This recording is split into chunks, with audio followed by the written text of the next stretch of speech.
우주 개발 기업 스페이스X가 베트남 총리와 두 번째 만남을 가졌습니다. 베트남 투자하고 화성 갈 거니까.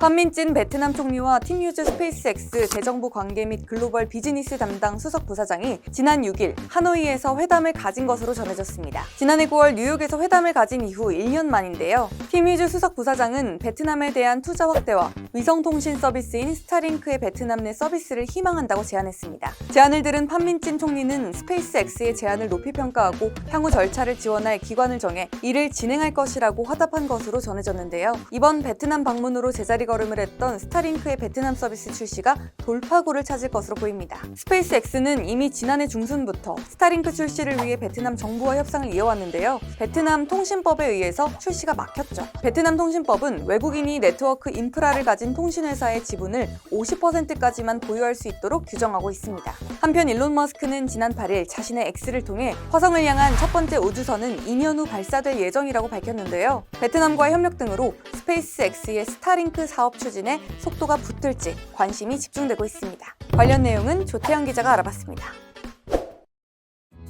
우주산업이라는 것은 한때 대단히 각광을 받고 있었습니다. 특히 냉전시대 때 미국과 소련의 경쟁 속에서 이런 것들이 굉장히 발전하는 그런 분위기가 형성이 됐었는데요. 대표적인 걸 따지자면 역시 아폴로 계획을 들 수가 있겠습니다. 이 아폴로 계획이라는 거 1961년도부터 시작된 계획이죠. 미국의 유인 달 탐사 계획입니다. 당시에는 소련이 스푸트니크 위성을 발사하면서 우주 경쟁에서 한 발짝 앞서 있는 상태였고요. 여기에 자극을 받아서 미국도 이걸 뒤집으려는 여러 노력들을 이어왔습니다. 자존심을 건 경쟁이 이어졌고요. 여러가지 참사도 있긴 했지만 여러분들이 다 잘 아시는 1969년 아폴로 11호를 통해서 역사상 최초로 인류가 지구가 아닌 천체에 발을 디디게 됐습니다. 그러니까 위대한 과학적 업적이 이때 일어났다는 거예요. 그런데 문제는 그 이유라고 할 수가 있겠습니다. 소련이 무너지고요. 냉전이 종식이 되고 우주를 탐사한다는 것 자체가 막대한 예산이 들어가는 것에 비해서는 뚜렷한 경제적인 성과를 볼 수가 없다 보니까 정치권에서도 관심이 멀어지게 됐거든요. 이 우주 개척이라는 거는 말씀드린 대로 경제적 성과 같은 거를 당장 기대할 수가 없기 때문에 정부의 예산 그리고 지원 같은 것들이 필수적인데 정치권이 이쪽에 관심을 가지지 않다 보니까 아폴로 계획 이후로는 상당히 오랜 기간 동안 우주산업, 우주탐사가 정체돼 있었던 게 사실입니다. 그런데 최근 들어서는 분위기가 상당히 많이 바뀌었죠. 무엇보다 민간 기업들이 이 우주 개발에 관심을 갖기 시작한 게 결정적인 계기라고 할 수가 있겠습니다. 여러 가지 배경이 있는데요. 예전에는 몰랐던 우주탐사의 막대한 경제적인 이익 같은 것들이 어느 정도 가능성이 있다는 판단이 들면서 이런 것들이 더 활성화된 측면이 있고요. 이번 기사에 소개된 스페이스X 같은 것들이 상업적인 성과를 내면서 2020년대 들어서는 이런 우주 개발 같은 것들이 다시 좀 불을 붙는 그런 분위기가 감지가 되고 있습니다. 이런 계기가 된 것 가운데 하나가 바로 헬륨3입니다. 헬륨의 동위 원소 가운데 하나인데요. 바닷물에 풍부한 중수소 이거랑 같이 핵융합을 시키면은 엄청난 에너지가 생성이 된다고 하죠. 이 헬륨3 1g을 이렇게 핵융합을 했을 때 나오는 에너지, 이 에너지가 얼마나 되냐? 석탄 40톤어치나 된다고 합니다. 그러면서도 방사성 물질 같은 거는 나오지 않기 때문에요.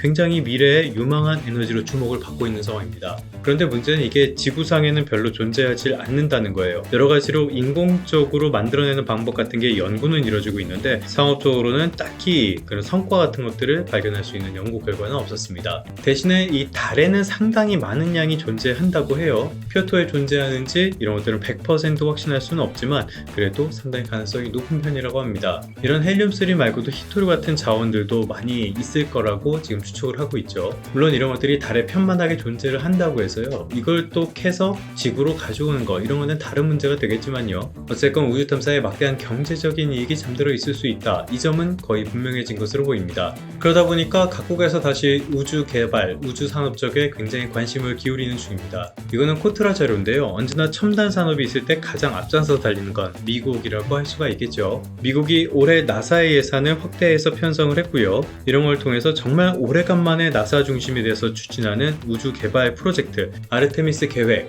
이것도 달 탐사 계획인데요. 이런 것들을 포함해서 각종 우주 산업을 육성을 하겠다는 겁니다. 기반 제도들은 다 과거에 만들어졌으니까 지금의 상황과는 달라진 것들이 많거든요. 이런 것들도 정비할 태세를 갖추고 있다고 합니다. 그러니까 예전에 비해서는 한층 더 적극적인 본격적으로 나선다고 볼 수가 있겠습니다. 지금은 미국과 러시아 같은 전통적인 우주 강국들 말고요. 중국이나 일본, 인도, 그리고 아랍에미리트 같은 다른 나라들도 앞장서가지고 우주 탐사, 우주 개발에 나서고 있는 상황입니다. 자, 그러면 이렇게 대우주 시대를 다시 한번 맞이한 상황에서 우리나라는 무엇을 하고 있냐? 이거는 우주항공청 웹사이트인데요. 올해 초에 관련 법안이 국회 문턱을 넘었고요. 지난 5월에 설립됐습니다. 그러니까 이런 우주항공청 설립을 통해서요, 상당히 늦었다고 볼 수는 있지만은 어찌됐건 우주 경쟁에 뛰어들 어떤 기반 같은 거는 갖춰 나가고 있다라고 평가를 할 수가 있겠습니다. 하반기부터는 세 곳에다가 우주 클러스터 구축 같은 것들도 추진한다고 하는데요. 오는 2030년까지 예산 3,800억 원을 이걸 위해서 투입할 예정이라고 해요. 첨단 산업 분야에서는 우리나라 역시 이 우주 개발, 우주 산업 쪽에도 어느 정도 경쟁력을 갖추고 있습니다. 그렇기 때문에 정부와 기업 모두 지속적인 협력을 통해서 투자도 늘려나가고요. 그리고 인력도 양성해 나가는 그런 움직임을 이어나가야 하겠습니다. 그러면 성공 투자하시고요. 다음 시간에 다시 뵙도록 하겠습니다.